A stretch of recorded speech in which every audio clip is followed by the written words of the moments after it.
Well, hello, my loves, and happy Sunday to you.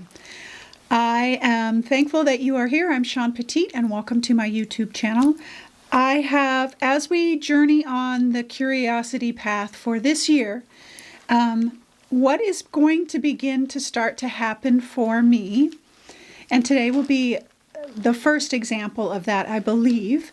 But what's going to be happening as I've been on this curiosity journey for the entire year? We've only got 4 months left of the year, which seems crazy. But what's going to start to happen is all of my experimenting, all of the things that I have been doing are going to start to come and meld together. I am picking and choosing the things that I've done over the last year that have really resonated with me.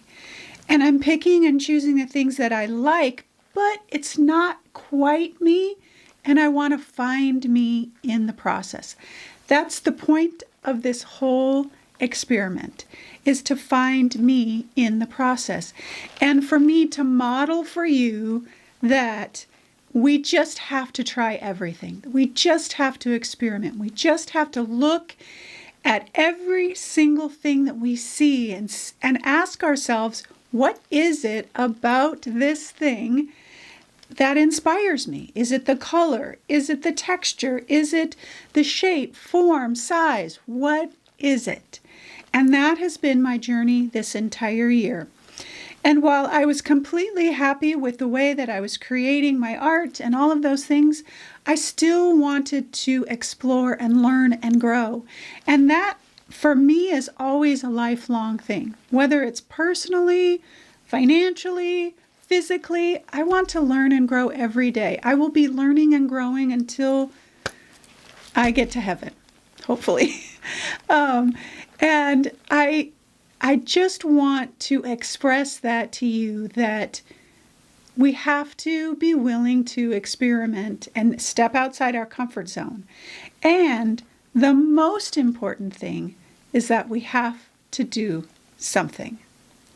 And I have hopefully demonstrated over this last year that it doesn't have to be perfect. Nothing is perfect.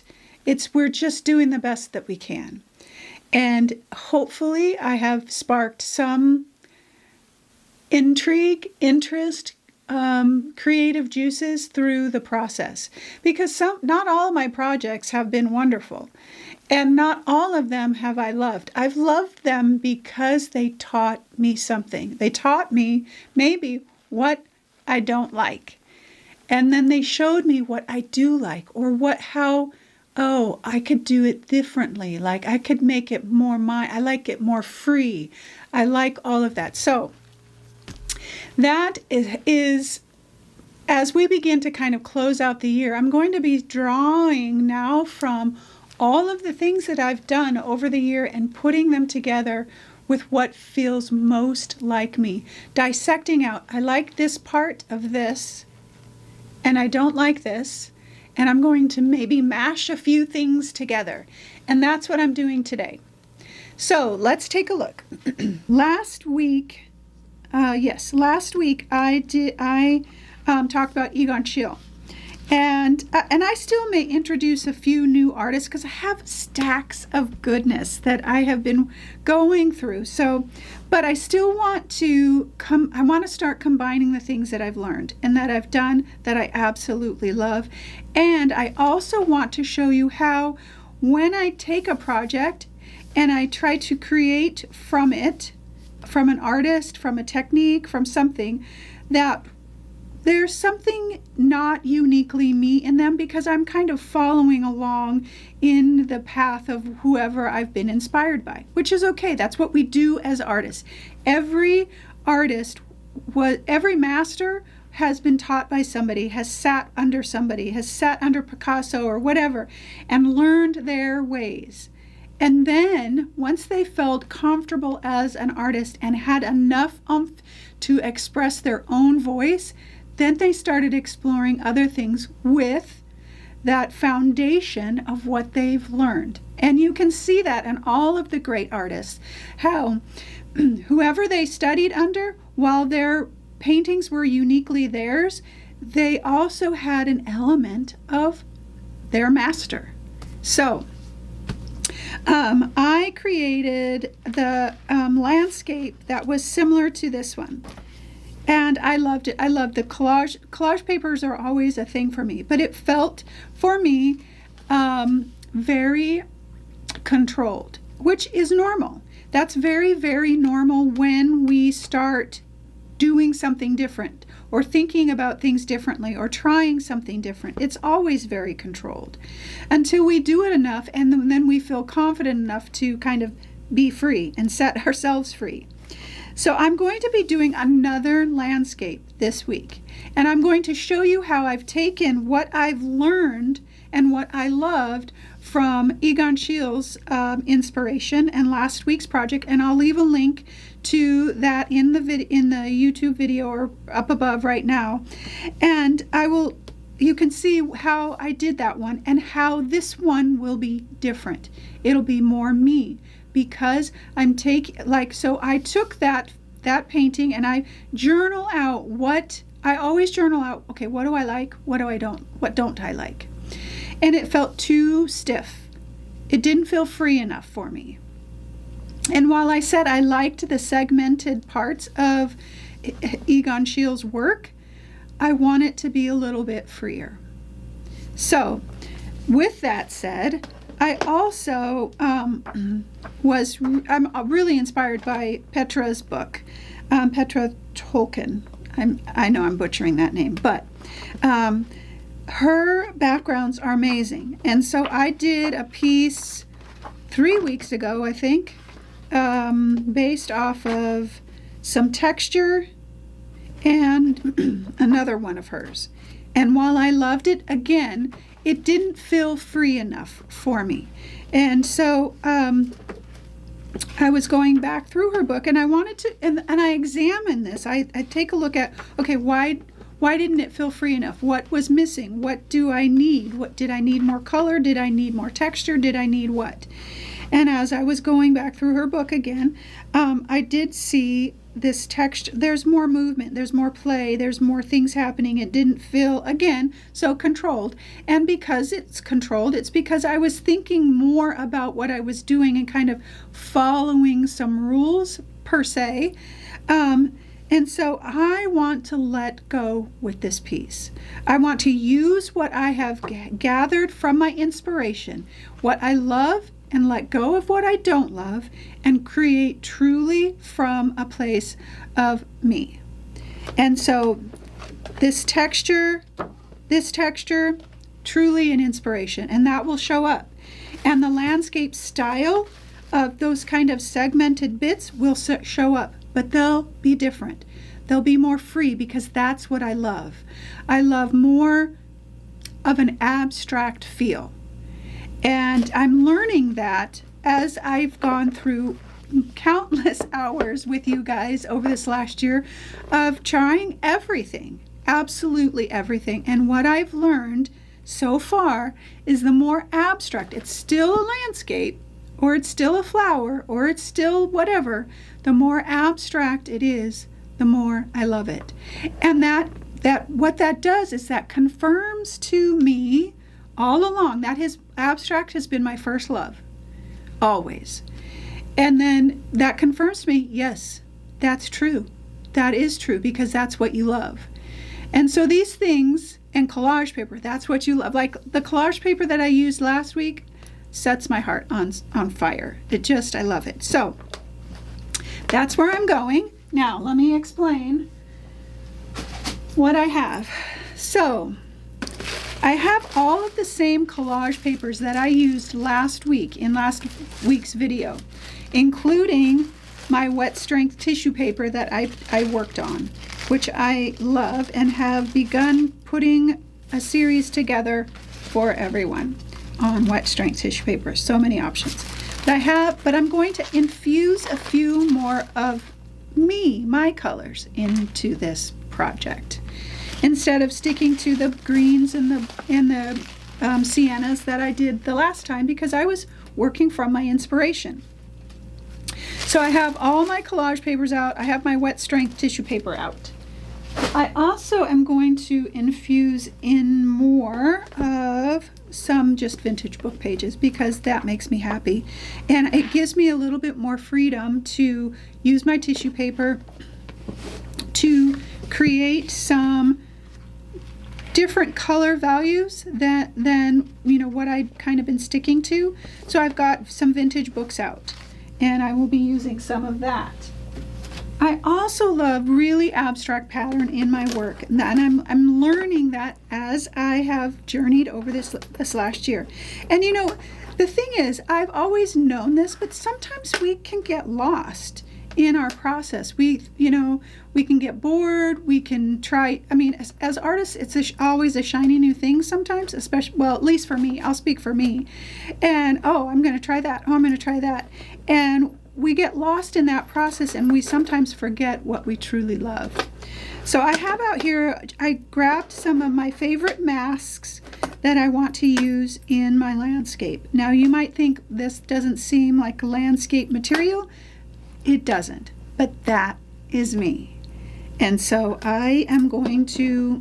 I'm experimenting and experimenting and experimenting. So whichever one of these that I use or a couple of these that I use, I'm not exactly sure, those will be on sale this week for you. I have out here, let me just set this aside. I have out here, I'm going large. This is a 16 by 20 birchwood panel. I want a little more space to be free.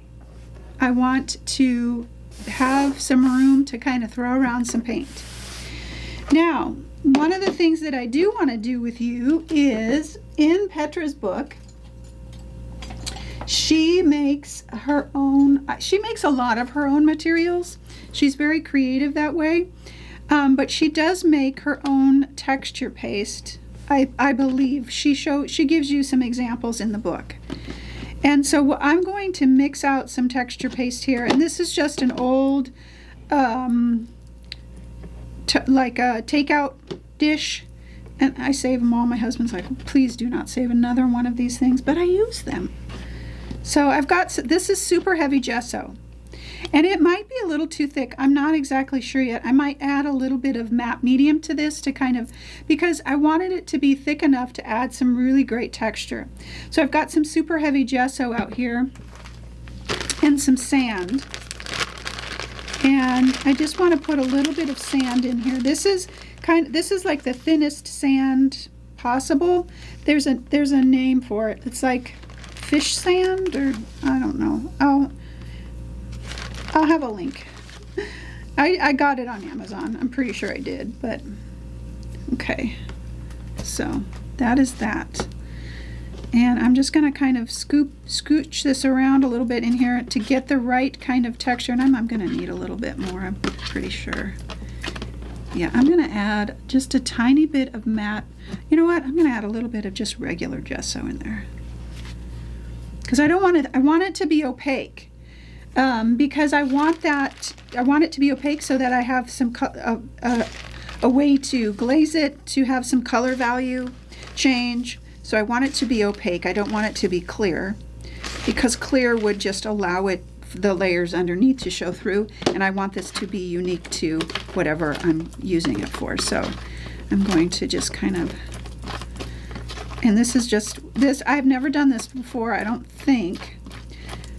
I may have added other different types of things to I don't think I've done it to super heavy gesso. So I'm just experimenting with you, and I need a little bit more sand. Woo! Go big or go home. Okay. Ooh, that's looking pretty good.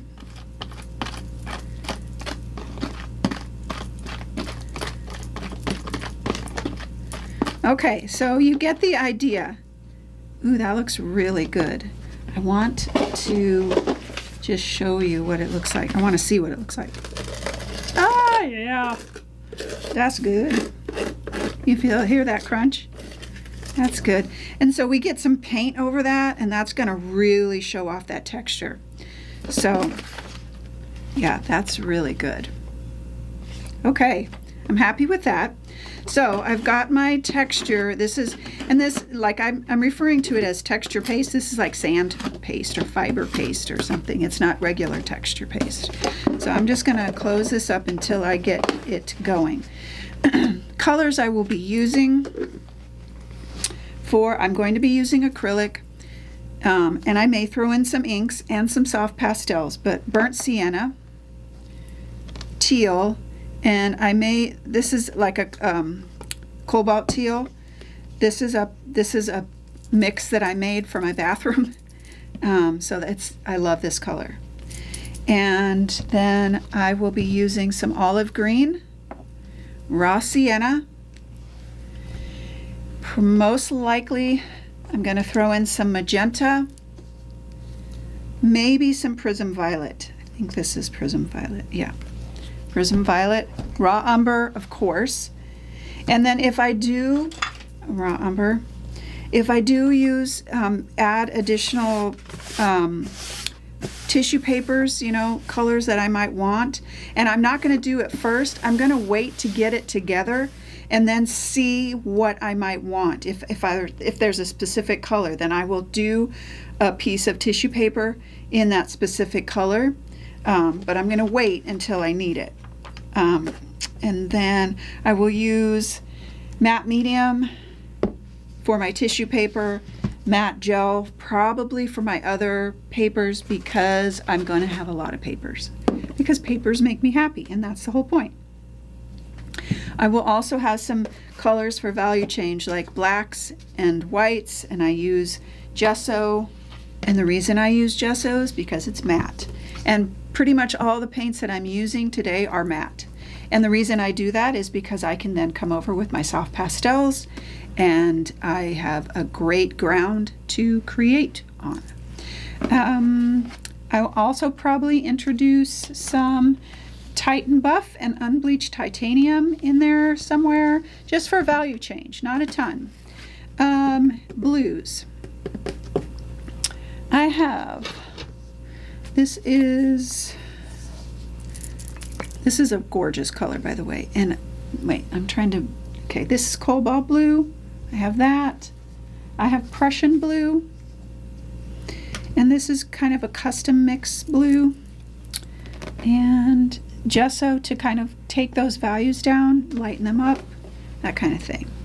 So my plan is to have a lot of collage paper to start, and then create with paint my landscape, then come back with more paper and have that paper on top, and then kind of subtly push them back, including with some texture paste, and I want to be careful to not try to include all the things, like a gajillion pieces of different collage paper. I want to try and simplify just a little bit, which is really, really hard for me, and I'm learning that this year, and I'm thinking that next year my word for the year will be simplify. So I want to create somewhat similar to what I did in last week's landscape from Egon Schiele. But I want to do it more in my style, combining the two things that are really inspiring right now, Petra Token's backgrounds and Egon Schiele's style of separation with his marks and things like that. I want to combine those two together more freely in my style. I want to let go a little bit. I'm putting the books away, and I'm just going to let the inspiration that I've had inform me as I go. So that is my plan. I think I have talked about all of the stuff. Okay, so that is where I'm going today. I'm letting the inspiration that I have been using, and I'm going to bring back a lot of the things that I did over this last year in the next few months and combine them into my style, into a free form way of creating that is confirming what I love, what I don't love, and all of those things. And I just want that for you too. I want you to let go of the fear of whatever might be holding you back. whatever it is. I hear from you, a lot of you, so often that you're just afraid to make a mess.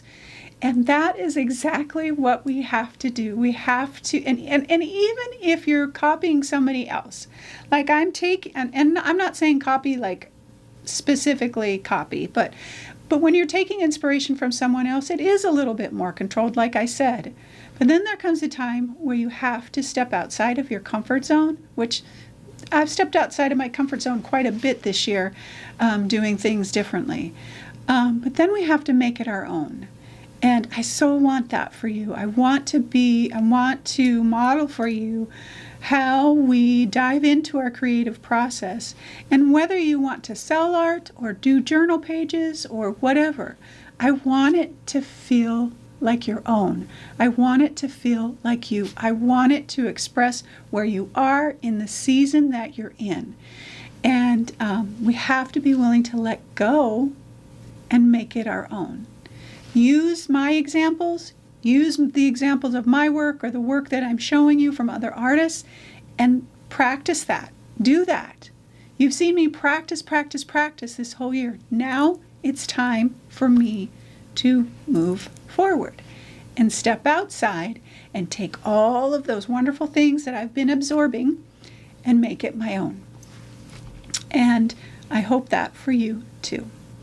All right, my loves, I hope your Sunday is restful and peaceful. And I hope that you always, always know that you are loved.